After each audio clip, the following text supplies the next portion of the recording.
ভালো মতো থাকবা, ভালো মতো থাকি, ঠিক মতো খাবার খাওয়া, ক্লাস টাইমে ক্লাস যাওয়া, বস্তুদের কথা শুনে।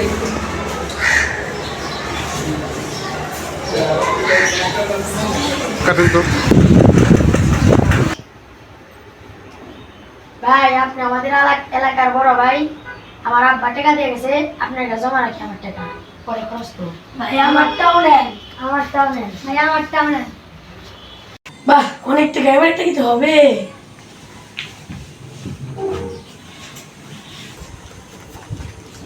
বাহ, কি মজা, মাদ্রাসা ছুটি হবে, কি মজা হবে।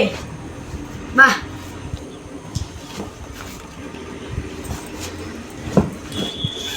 যাবো, কি মজা। বাহ, বাড়ি যাবো, কি মজা, কি মজা। আরে কি হয়েছে ভাই, তোমরা কান্দে কেন? কান্দে কেন ভাই, কান্দে কেন? কি বলো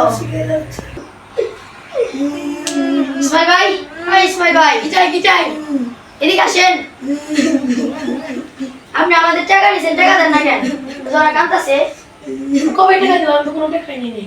আরে ভাই কি বলেন, আমি ভাই আপনি শুনেন নাই উস্তাদ কি বলেছিল?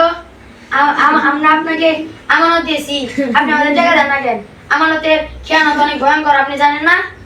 আমানতের খেয়ানত ডাইরেক্ট জাহান্নাম, উস্তাদ বলেছিল, জানো না? তাই আমি খুঁজে দেখি টাকাটা। এই নাও তোমাদের টাকা।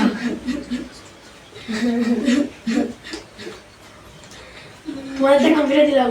আমাদের খেয়ামত করলে আমার খুব ভয়ঙ্কর শাস্তি হবে, তাই তোমাদের টাকা ফিরে দিলাম।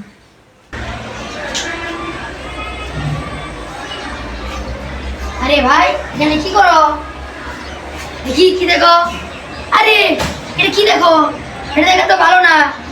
এই চোখ আমানত, এই মুখ আমানত, এই হাত আমানত, এই কান আমানত, এই আমানতের খেয়ানত করতেছো তুমি। এই চোখ দিয়ে ভালো কিছু দেখতে হয়, মুখ দিয়ে ভালো কিছু দেখতে হয়, হাত দিয়ে ভালো কাম করতে হয়, কান দিয়ে ভালো জিনিস শুনতে হয়। তুমি এগুলা কি শুনতেছো? এগুলো তো ভালো না। এটা দেখলে তুমি জাহান্নামী হবা, এটা দেখলে আল্লাহ ভয়ঙ্কর শাস্তি দিবে। তুমি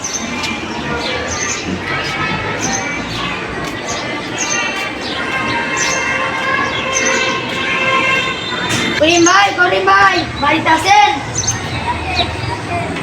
বাইরে আসেন।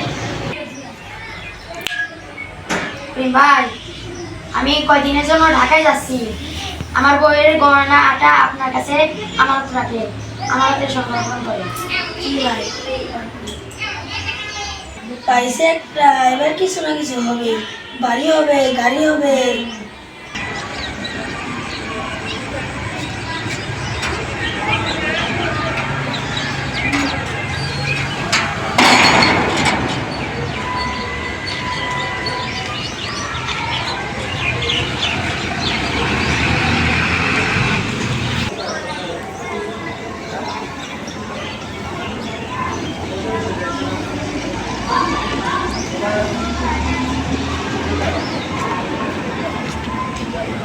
ভাই আমার আমার আমানত কোথায়? ভাই আপনি তো আমার কাছে কোনো আমল রেখে যাননি। আমি আপনার কোনো আমল রাখি না। আপনি কে? কি বলেন ভাই, আপনি আপনার কাছে আমানত পেয়েছি। কোনো আমল দাম পাইনি, আপনি কেমন? আপনি আমার কাছে নেই। কি ভাই, কি হয়েছে তোমার? আমি অসুস্থ ভাই। কি হয়েছে? আমার ছেলে আর আমি শুধু আমি অসুস্থ হয়ে গেছি ভাই। তোমার ছেলে হারায়নি, আমার বাসায় আছে।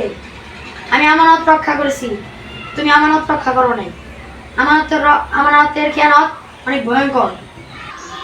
রাসূলুল্লাহ সাল্লাল্লাহু আলাইহি ওয়াসাল্লাম বলছেন, লা ঈমানা লিমান লা আমানাতা লাহু ওয়া লা দীনা লিমান লা আহদা লাহু। আমানত একটা গুরুত্বপূর্ণ বিষয়, এটা ঈমানের সাথে সম্পর্ক। যার আমানত নাই তার ঈমান নাই, বিষয়টা এরকম।